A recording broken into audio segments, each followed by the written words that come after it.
Hey guys, today we are going to talk about HDR calibration for gaming. If you have a new generation console and one of the latest televisions like LG or Samsung, year 2019 and up to be on the safe side, this should be of interest to you. And I know a lot of gamers may not often pay attention to this because as long as they're gaming, they're happy. Therefore, some may not even know that there is an HDR calibration app within their consoles. So let's check it out.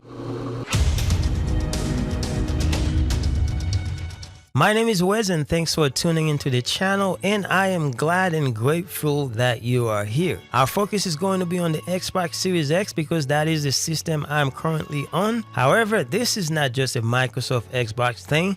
Sony is also a big player in this effort, as well as game developers, game publishers, and various groups that deal with gaming. Basically, HDR games is a thing nowadays. That said, to calibrate HDR for games on your Xbox, you first need to make sure that you turn on the HDIG option on your TV or display monitor. In case you're wondering, HDIG stands for HDR Gaming Interest Group. Beside Microsoft and Sony, interest groups include TV manufacturers, game developers, publishers, etc. etc.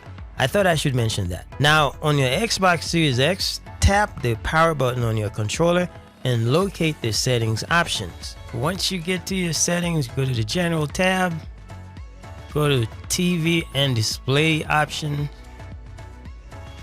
Now you want to move over to calibrate HDR for games. This is where the process starts. Now you can read everything that it says on the screen, but don't pay too much attention. Just go to next. As I mentioned before, you got to make sure HDIG is enabled on your TV. If you have a Samsung or LG TV, then those should be there as an option.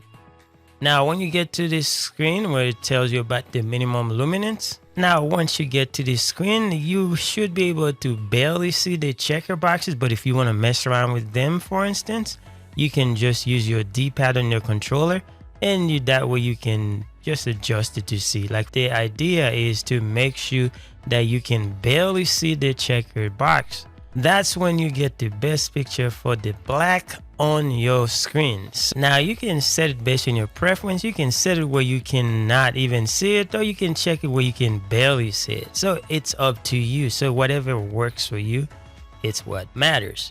Now we go next. Now you got to check the white.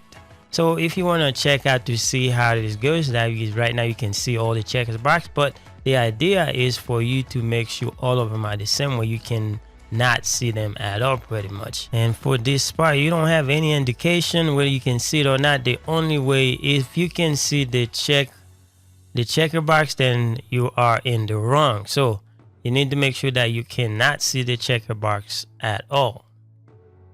Then we can move on to the next part.